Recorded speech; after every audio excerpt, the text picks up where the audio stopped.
שלום לכם בני ישראל היקרים, מדבר אליכם המשיח שלכם, אתם צולבים אותו בכל דור ודור.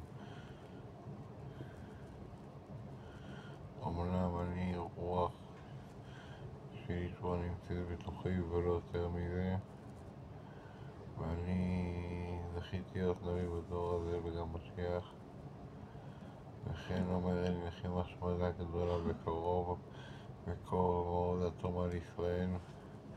100,000 מחבלים ייכנסו וכל העם כולו יושמד, ורק הצדיקים ישרדו בני ישראל היקרים. למה? לא הלכתם לפי הספר, לפי התנ"ך, לפי הברית החדשה, לפי הספרים שאלוהים שלח לנו העם היהודי. אנחנו לא הולכים לפיהם, בגלל זה אנחנו סובלים בייסורים ולא בונים בית המקדש השלישי. בני ישראל, אתם בבעיה. זו לכם, אתם בבעיה גדולה בני ישראל היקרים. שיהיה לכולכם שבת שלום מבורך. ביי בני ישראל.